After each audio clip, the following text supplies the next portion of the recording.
ಕೇಸ್ನಲ್ಲಿ ಪ್ರೀತಂ ಗೌಡ ಅರೆಸ್ಟ್ ಆಗ್ತಾರಾ? ಮಾಜಿ ಶಾಸಕ ಪ್ರೀತಂ ಗೌಡ ಬಂಧನಕ್ಕೆ ಎಸ್ಐಟಿ ಚಿಂತನೆಯನ್ನ ಮಾಡ್ತಾ ಇದೆ. ಪ್ರೀತಂ ಗೌಡ ವಿರುದ್ಧ ಸೈಬರ್ ಕ್ರೈಮ್ ನಲ್ಲಿ ಎಫ್ಐಆರ್ ದಾಖಲಾಗಿದೆ. ಪ್ರೀತಂ ಗೌಡ ಹಾಗೂ ಆಪ್ತರ ವಿರುದ್ಧ ಎಫ್ಐಆರ್ ದಾಖಲು. ಪ್ರೀತಂ ಗೌಡ ಆಪ್ತರಾದ ಕಿರಣ್ ಶರತ್ ವಿರುದ್ಧವೂ ಕೇಸ್ ದಾಖಲಾಗಿದೆ. ಐಪಿಸಿ ಸೆಕ್ಷನ್ 354A ಲೈಂಗಿಕ ಕಿರುಕುಳ, ಇನ್ನು 354D, 354B ಮಹಿಳೆ ಮೇಲೆ ಆಕ್ರಮಣ ಮಾಡುವುದು, ಇವೆಲ್ಲ ಸೆಕ್ಷನ್ ಕೂಡ ಆಗಿದೆ. ಕ್ರಿಮಿನಲ್ ಬಲವನ್ನ ಬಳಸುವುದು ಮತ್ತು ವಿವಸ್ತ್ರವಾಗಿರಲು ಒತ್ತಾಯಿಸುವುದು, 506 ಕ್ರಿಮಿನಲ್ ಬೆದರಿಕೆ ಮತ್ತು 66 ಈ ಐಟಿ ಆಕ್ಟ್ ಅಡಿಯಲ್ಲಿ ಕೇಸ್ ದಾಖಲಾಗಿದೆ. ಪ್ರೀತಮ್ ಸೇರಿ 4 ವಿರುದ್ಧ ಎಫ್ಐಆರ್ ದಾಖಲಾಗಿದೆ. ಪ್ರಜ್ವಲ್ ರೇವಣ್ಣ ಪೆನ್ ಡ್ರೈವ್ ಪ್ರಕರಣಕ್ಕೆ ಸಂಬಂಧಿಸಿದಂತೆ ಈಗ ಪೆನ್ ಡ್ರೈವ್ ಕೇಸ್ನಲ್ಲಿ ಪ್ರೀತಂ ಗೌಡ ಅರೆಸ್ಟ್ ಆಗ್ತಾರೆ ಇರುವಂತಹ ಪ್ರಶ್ನೆ ಮುನ್ನೆಲೆಗೆ ಬಂದು ಬಿಟ್ಟಿದೆ. ಮಾಜಿ ಶಾಸಕ ಪ್ರೀತಂ ಗೌಡ ಬಂಧನಕ್ಕೆ ಎಸ್ಐಟಿ ಚಿಂತನೆಯನ್ನ ಮಾಡ್ತಾ ಇದೆ.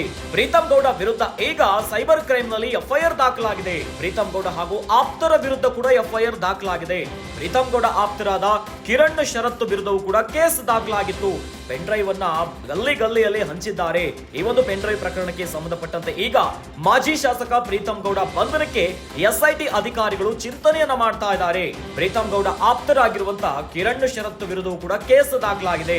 ಐಪಿಸಿ ಸೆಕ್ಷನ್ 354A ಲೈಂಗಿಕ ಕಿರುಕುಳ ಇರಬಹುದು, 354D, ಇನ್ನು 354B ಮಹಿಳೆ ಮೇಲೆ ಆಕ್ರಮಣ ಮಾಡುವುದು, ಏನೋ ಕ್ರಿಮಿನಲ್ ಬಲವನ್ನ ಬಳಸಿ ವಿವಸ್ತ್ರವಾಗಿರಲು ಒತ್ತಾಯಿಸುವಂತದ್ದು, 506 ಕ್ರಿಮಿನಲ್ ಬೆದರಿಕೆ ಮತ್ತು 66 ಈ ಐಟಿ ಆಕ್ಟ್ ಅಡಿಯಲ್ಲಿ ಕೇಸ್ ದಾಖಲಾಗಿದೆ.